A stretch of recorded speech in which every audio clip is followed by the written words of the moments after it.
ஹரே கிருஷ்ணா. திருவட்டாறு ஆதிகேசவ பெருமாள் இந்த நாகர்கோவில் இருக்கக்கூடிய 2 திவ்ய தேசங்களில் ஒன்று. இது 76வது திவ்ய தேசம்.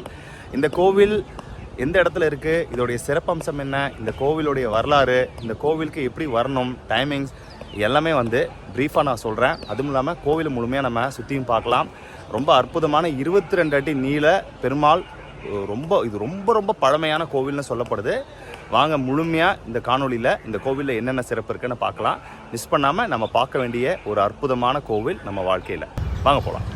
நம்ம வடச்சேரி பேருந்து நிலையத்துலேருந்து கரெக்டாக 3/4 மணி நேரம் பயணத்தில் நம்ம இந்த கோவிலுக்கு வந்துடலாம். இது பேக் என்ட்ரன்ஸு. நான் பஸ்ஸில் தான் வந்தேன். அதுக்கு முன்னாடி திருநெல்வேலியிலேருந்து குளித்துறை அப்படிங்கிற ரயில்வே ஸ்டேஷனில் டேரெக்டாக இறங்கிட்டேன். அங்கேருந்து மார்த்தாண்டம் பஸ் ஸ்டாண்டு 1 கிலோமீட்டர். மார்த்தாண்டத்துலேருந்து இந்த கோவில். நாகர்கோவிலேருந்து சொல்லப்போனால் கன்னியாகுமரி மாவட்டம் நாகர்கோவிலேருந்து 28 கிலோமீட்டர். ஸோ மார்த்தாண்டத்துலேருந்து ஒரு 45 மினிட்ஸ்லலாம் இந்த கோவிலுக்கு வந்தாச்சு. இது 76வது திவ்ய தேசம். நம்மாழ்வாரால் பாடல் பெற்ற ஸ்தலம். முழுக்க கேரள பாணியில் சேர நாட்டு மன்னர்களால், பல நாட்டு மன்னர்களால் இது புனரமைப்பு பணி செய்யப்பட்டது. ரொம்ப அழகாக நிறைய மரத்தால் இந்த வேலை பண்ணியிருக்காங்க. இந்த கோவில் தான் ஆதிகேசவ பெருமாள் கோவில் தான் பத்மநாபர் கோவிலுக்கு இன்ஸ்பிரேஷன். அதே மாதிரி இங்கே நாபியில் பிரம்மதேவர் கிடையாது. இது திருவரங்கத்தை விட பழமையான கோவில். உலகின் தொன்மையான கோவில்னு ஒரு சில கோவில்களை சொல்கிறாங்க. ஆதி திருவரங்கம், உத்தரகோச மங்கை, அந்த மாதிரி இந்த கோவிலும் ரொம்ப தொன்மையான கோவில்னு சொல்லப்படுது. ரொம்ப அழகான கோவிலுங்க. நல்லா மெயின்டைன் பண்ணுறாங்க, அது பாராட்டி ஆகணும்.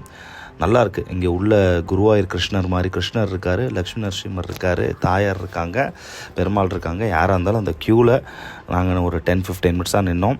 ரொம்ப பீஸ்ஃபுல்லான தரிசனம். அதுக்கப்புறம் பிரசாதமும் கிடச்சிது. இந்த கோவிலை நீங்கள் பொறுமையாக நிதானமாக சுற்றி பார்க்கலாம். நல்லா இப்போ பிரகாரங்கள்லாம் ரொம்ப அழகாக பண்ணியிருக்காங்க. கலாச்சாரத்தின் அடிப்படையில் அந்த ஊரில் கேரளாவும் சரி, தென் தமிழகத்துலேயும் சரி, எங்கேயுமே ஷர்ட் மேலாடை அணிவதற்கு ஆண்களுக்கு அனுமதி இல்லை. அதுதான் புராண காலத்து இது. அதை அப்படியே இங்கே ஃபாலோ பண்ணுறாங்க.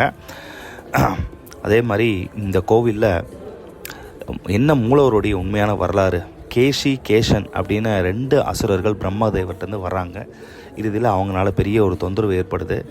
பெரிய பிரச்சனைகளுக்கு தீர்வு பகவான் தான் வராரு. ஸ்ரீமன் நாராயணர் வராரு, அவங்கள அழிக்கிறாரு. ஸோ ஒரு அசுரன் மேலே படுத்துக்கிறார். அப்படியே மேலே அதே மாதிரி அவங்களுடைய மனைவி பெருமாளை எதிர்க்கிறாங்க.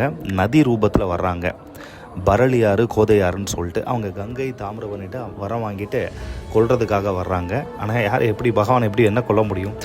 இறுதியாக பகவான்கிட்ட சரணடைஞ்சிடுறாங்க. அவங்க வட்ட வடிவத்தில் 2 ஆறாக ஓரனால வட்ட ஆறுன்னு பேர். நம்மாழ்வாரும் தன்னுடைய பாசுரத்தில் இதை மென்ஷன் பண்ணியிருக்காரு. பிரமாதமான வேலைப்பாடுகள் இந்த கோவிலில். 22 அடி நீள மூலவர், 16,008 ஷாலகிராமில் மூலவர் செய்யப்பட்டிருக்காரு. இவ்வளவு அழகான ஒரு திருமணியை எங்கேயுமே உலகத்தில் பார்க்க முடியாது. சைத்தன்ய மகாபிரபு 16ஆம் நூற்றாண்டில் அவர் இங்கே தான் பிரம்ம சம்ஹிதை கண்டெடுத்தார். அதுக்கான விளக்கத்தையும் எழுதினார். அவ்வளவு அற்புதமான ஒரு கோவில். ஆழ்வார்கள், ஆச்சாரியர்கள், சைத்தன்ய மகாபிரபு, பெரிய மகான்கள்லாம் வந்த இடம். கோவிலிருந்து நம்ம வெற்றிகரமாக தரிசனம் பண்ணிவிட்டு இப்போ வெளியில் ஆற்றை நோக்கி போய்கிட்டு இருக்கோம். சும்மா சொல்லக்கூடாதுங்க. லைஃப்பில் கண்டிப்பாக இந்த மாதிரி கோவில்லாம் மிஸ் பண்ணாமல் பார்க்கணும். திருப்பதி சாரம் மற்றும் திருவட்டாறு இந்த 2 திவ்ய தேசங்களும் கன்னியாகுமரி மாவட்டத்தில் இருக்கக்கூடிய அழகான கோவில்கள். அடுத்த காணொலியில் நான் சீக்கிரமாக திருப்பதி சாரம் கோவிலையும் நான் போடுறேன். ஆற்றுல தண்ணி இருக்குது. அது ரொம்ப நல்லாவும் இருந்துச்சு. சில பேர் குளிச்சுட்டு இருந்தாங்க. எங்கே போனாலும் நம்ம அதை செல்ஃப் ரெஸ்பெக்ட், பிளாஸ்டிக் பாட்டிலோ இல்லை பிளாஸ்டிக் குப்பையோ எதையுமே போடாமல் நம்ம வரணும். அதான் நமக்கு கொடுக்குற ரெஸ்பெக்ட்டு. கோவிலுடைய அற்புதமான தரிசனம் வெற்றிகரமாக முடிஞ்சது. காஞ்சி கௌரவாணி யூடியூப் சேனலை தொடர்ந்து பாருங்கள், சப்ஸ்கிரைப் பண்ணுங்கள். பிடிச்சிருந்தா அதை மற்றவங்களுக்கு ஷேர் பண்ணுங்கள். உங்களுடைய அனுபவத்தை இந்த திருவட்டார் கோவில் நீங்கள் போயிருந்தீங்கன்னா மறக்காமல் கமெண்ட் பாக்ஸில் சொல்லுங்கள். உங்களுக்கு தெரிஞ்சவங்களுக்கு இதை தெரியப்படுத்துங்க. தேங்க்ஸ் ஃபார் வாட்சிங்.